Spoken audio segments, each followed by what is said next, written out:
Hello and welcome to Nigeria Now on Echo Television International, where we keep you updated with all that is happening around us, especially in Nigeria. I am Sana Elisha Dashom, and I'll be doing the program together with Rachel Tanzi. Good afternoon, Rachel. Afternoon, Sally.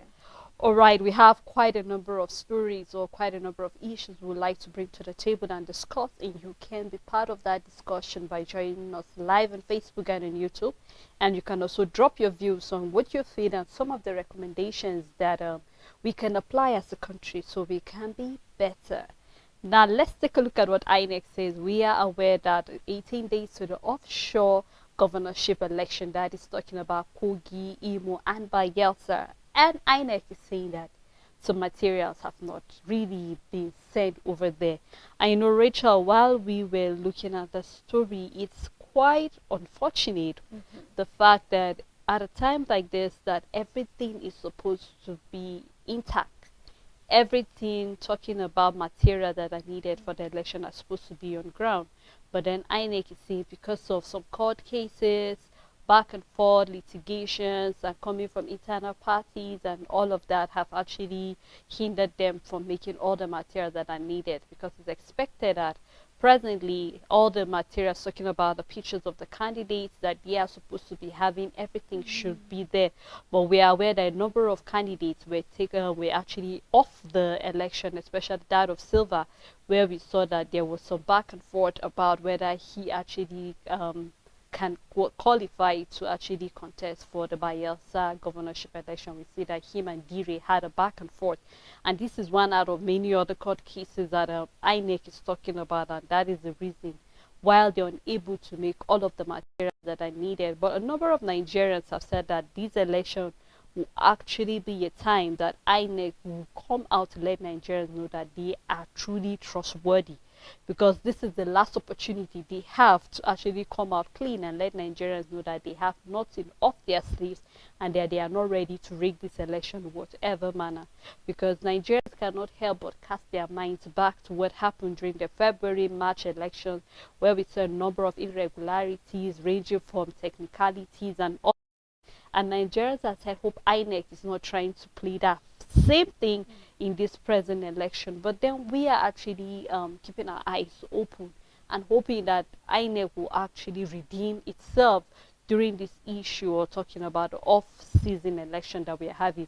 Let's not forget that next year we'll be having a governorship election as well. So a number of off-season elections will be coming up. But one is actually a time for INEC to redeem itself and make sure that all that is needed to be available for this election is being made available.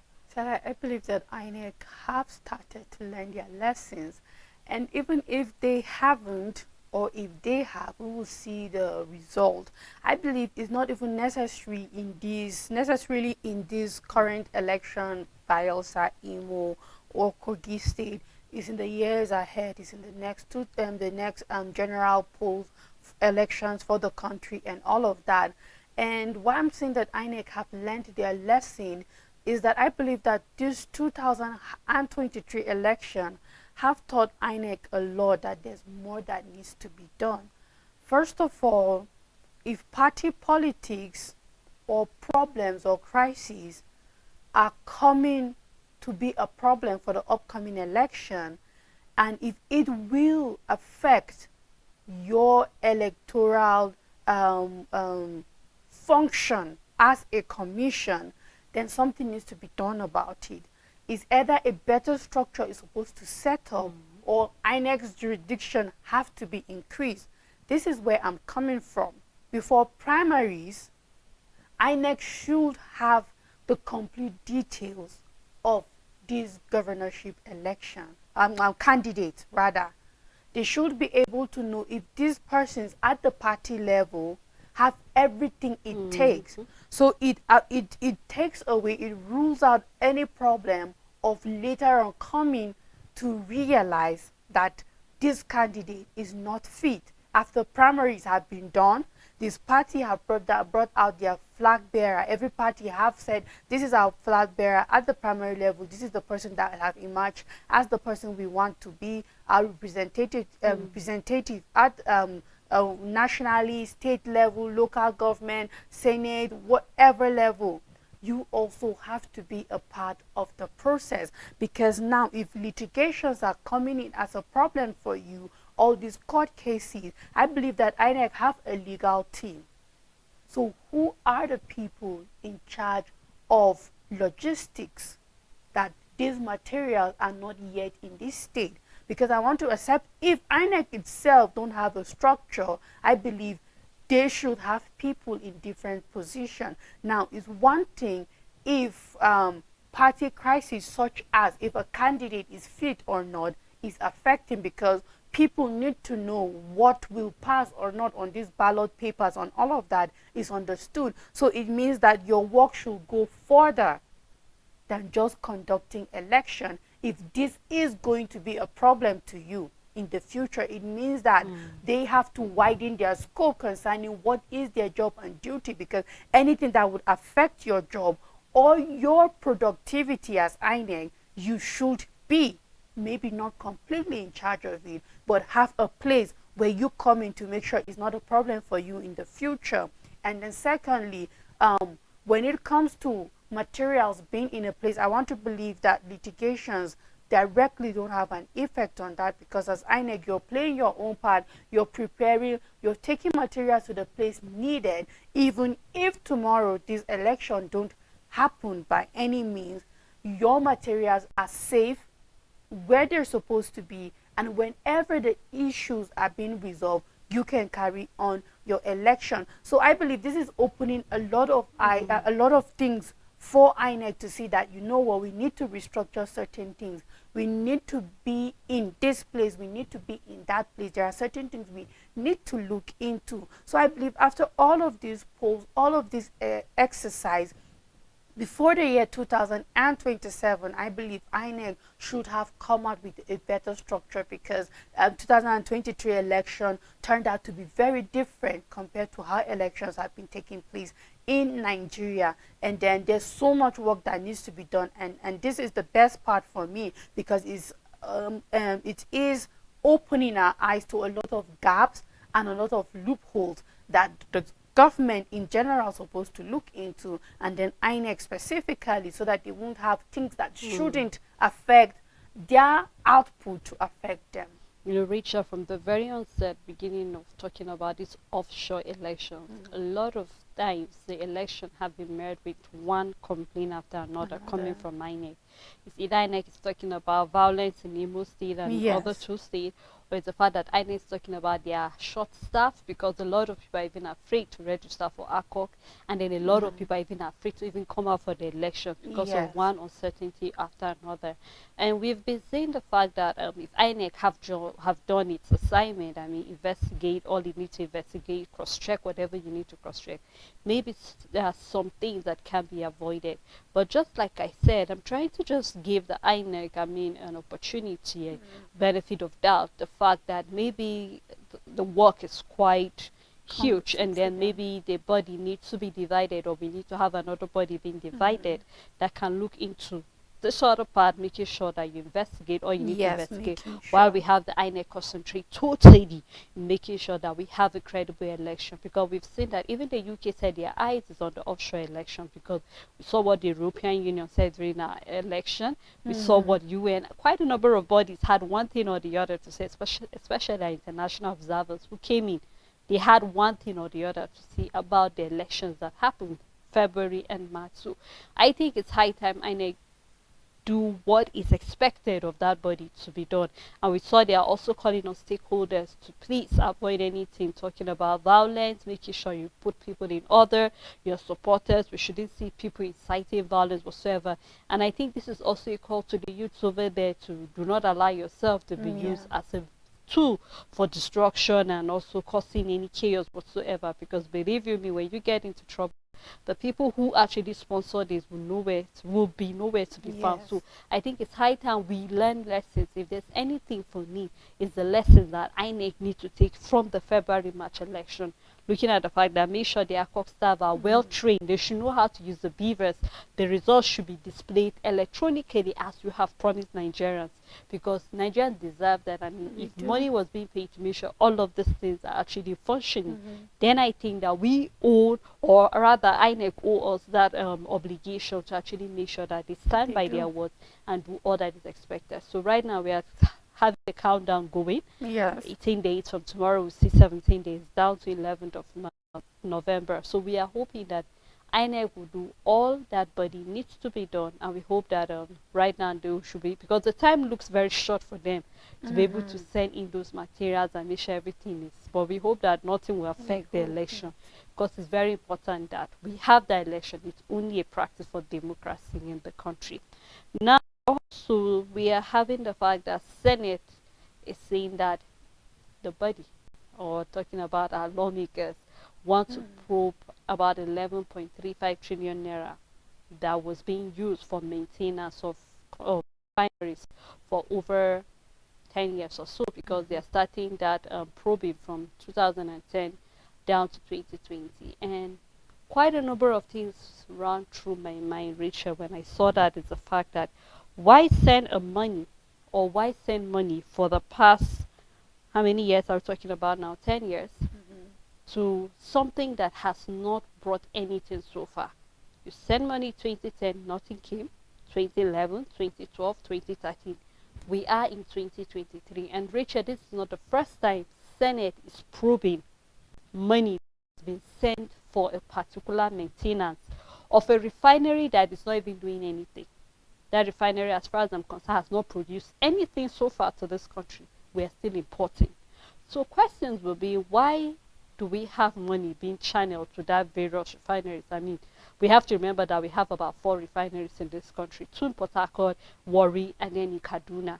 And then each year, money is being sent to actually maintain these refineries. But as we are aware that those refineries are poorly mismanaged, that is why we are not having oil coming there.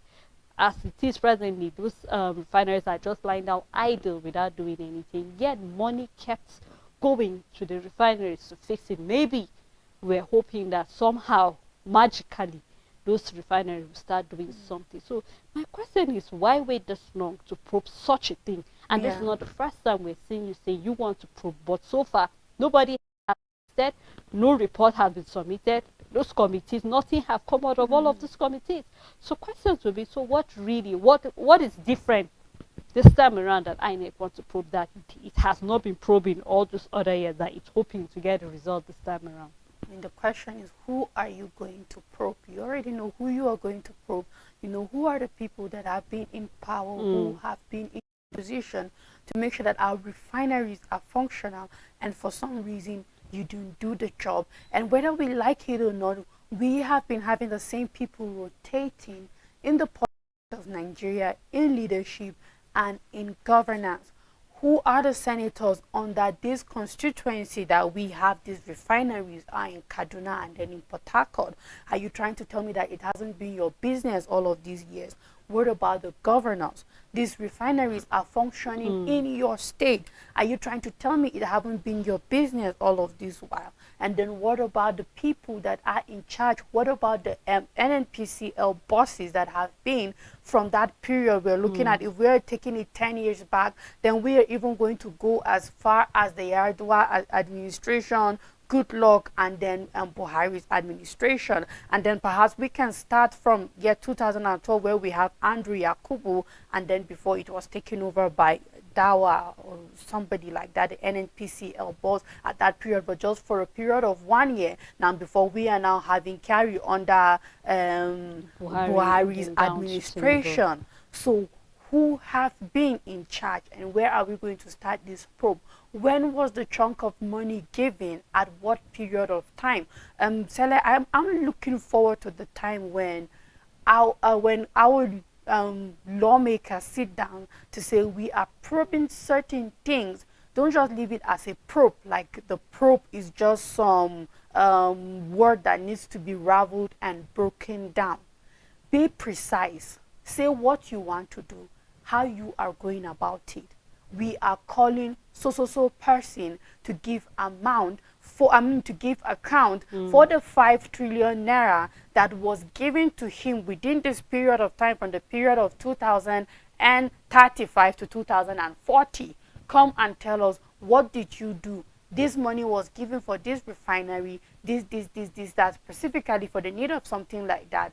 We are needing answer. We're calling upon this person who was at this position at this certain period of time, who was giving this, and that. We need answers. This is what a probe is all about. You know what you're heading, where you're heading to, who you are referring to, and where to get answers from. It's about time we start seeing solutions rather than the outline of the problems over and over, and then nothing much is being said after it. So we're just left in a country where we just keep seeing more of the problems at our face rather than solutions looking at us and then steps that have been taken. Because it's not only the 11.35 trillion naira we're looking at. Recently we're seeing the AFCC boss coming out to talk about 2.9 trillion naira that have been misplaced when it comes to procurement and road contracts, fraud and all of that. So when you sum up this money, you see that Nigeria is losing over 13.60 trillion naira when it comes to fraud, and this is a lot of money when you look at this money. And if it was put into the right place and what it should have been done, we would have been having refineries functioning now. We should have been having better roads. We wouldn't be in the place like that. And the question that you asked, Sele, is the main question. How would you have sat down for a very long period of time, seeing so much money being sunk into the oil sector to boost the economy? Nothing is being done about it, and you're bringing it to limelight now as if you're doing the country the best, while when you were supposed to speak, you didn't speak about it, and now you're talking about it as if, just to make it look like we are working. But no, the work was supposed to be done when this money was given immediately. Contracts have time frame. Why do we keep sounding like we're not literate in this country, Sele? Contracts have time frame. Within a period of 18 months, we should be able to do this. Bam, the federal government signs 5 trillion naira, 18 months gone, and we didn't see it. And you kept quiet about it, and then we're looking 10 years later, 13 years later, and then we're asking as if it is now that you're doing us a favor by bringing it to limelight when the work should have been done, when the 18 months of that contract given was supposed to be shown that we are done, and nothing was done, or nothing was there to show for it, and money was already sink or given out for certain things to be done. So I just hope that we wake up to do work at the right time when it's supposed to do, and not coming later and acting like saviors when whereas is not the case, but you're just talking about the problem, and when the solution could have been granted or done, it wasn't at that time. Richard, you know what? It's a question of accountability and transparency for me. You can only maintain something that is working. That is what I understand. You can only maintain something that over the years have been contributing to the economy. Rachel, when we put these 4 refineries together, if only they are functioning, we're talking about having about 4.5 million barrels of oil daily. So imagine if we had that oil coming from these different refineries, Rachel, would not be where we are. We'll not be talking about having to go buy 1 kilogram of gas at 1,500. We'll not be talking about the fact that kerosene is expensive. We'll not be talking about that when you want to use a domestic flight, you're talking about budgeting 100,000 to about 130,000 just so you can leave. Maybe that's just from just to Abuja. Yes. We'll not be talking about all of that. Why? Because we have full custody of our crude oil. So we know what we want to do. We choose to separate different things because from the crude oil, there are different things that you can take out of it. But we lose all of this. Why? Because we do not even have the refineries to help us refine them in the first place. So just like you said, this is not even a contract. This is like, let's maintain this refinery. But what are you maintaining that it's not working? And that's why I asked, why wait? Okay, right now, Senate is calling on the Serving and the Past, NNPCL, and also the NUPRC to actually come and give them answers to why money have been sunk into something that over the years we've seen has not been bringing. And I think that somehow as a country we need to learn to be transparent and accountable to Nigeria, because we're talking about public funds. This is not a fund that's come from anybody's personal pocket. This is the one that's coming from taxpayers' pocket. With so much pain you have to pay the tax. Why? Because you want your country to keep moving. But you know, when you pay tax and things are working, Rachel, you and I will not complain about how much we are buying petrol. Why? Because the roads are working. Today we woke up to the fact that our senators are giving us a very good reason why they need to use SUV. They said Nigerians' roads are bad. They said that because of durability. Why not try the roads? It's so painful and it's somehow hard for you to separate yourself from reality of what is happening. True. And I just hope that our lawmakers will open their eyes to what is happening presently. They said Nigerians should not bother about them, rather they should focus on the minister. But what makes you different from the minister? You are all public servants. You all serve Nigerians eventually. So I have digressed a little. Why? Because I need the nation, I need our leaders to realize that when you ask Nigerians to vote for you into that position, it's because you knew that there is a lot of work to be done, except if you deceive Nigerians saying that you are going there to work and you're not working. Well, I don't know how different this particular probe is going to be, because we've talked about probing oil theft. Till date, we're still having the issue. We're still waiting. We've talked about probing one thing or the other, and then committee are being said a lot of funds is being sunk into that particular committee, and then yet you just come back to give us some paperwork, and at the end of the day nobody follows up to see what will happen out of it. So right now, just like I said, I try as much as possible to be optimistic about situations in Nigeria, because we have no any other nation. I mean, you know, the particular NNPCL that's in every state, so you could actually, just like you said, you know the names, you know the people that were serving at a particular point in time, so they should be the ones to give us answers. And I hope we will not be having some flimsy excuse coming from the people, but they will really tell us why. And Rachel, what hurts is the fact that it's not just about the 11.3 trillion naira that have been there. We're talking about other foreign currency that was also sunk into that particular refineries, and nothing is out of it. So sitting down and then imagining that if only our refineries are working, we're talking about 4.5 million barrels of oil daily. Richie, do you know what that means? I mean, we wouldn't be compared with South Africa. I wouldn't be been complaining about Nigeria not be part of world powers. How much oil we import, because we consume over 60 mil, although oil consumption has dropped drastically. But Stella, just as you said, we will be having access to our liquid gas. We will be able to have the kerosene, just as you said. And I think most important for me is the jet fuel, because it's not as consumed as the premium motor spirit. And also we can say the same for diesel also. If we're able to have diesel, the amount of consumption we consume with the country, and then also the jet fuel, then we won't see domestic flight that as high as it is. And we keep saying, we made this example, for example, when it comes to rice production also, it's all about starting somewhere, reducing. Today you're in 50% production of what you need for consumption, you're importing 50%. Tomorrow you grow to 70% and all you need to import is 30%. You grow to 80%, all you need to import is 20%. That would have been same for our oil, because we will keep growing. We have 20%, we are importing 80%. We grow to 30%, we are left with importing 70%. And we keep growing, until we get to the point where we've enlarged the capacities of these refineries to be able to give us what we need in the country. And then we can say goodbye to importing these refined products back into the country. But then this is the work we have seen the government failing to do or come through for us as Nigerians. But we just hope that they will be able to start doing that, starting with the probe. Perhaps when we start getting answers, we start seeing results and knowing the way forward.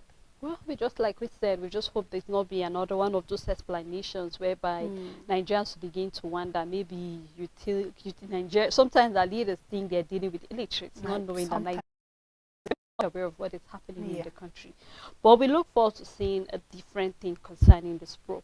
Well, already it's out there, so we do not know how much time will be needed, but we will be following this story closely, because Rachel, I'm promising you, like, I'm very looking at the hardship in the country, I think this should be a story that should interest everyone. Everybody. We hope to see what will come out of this probe.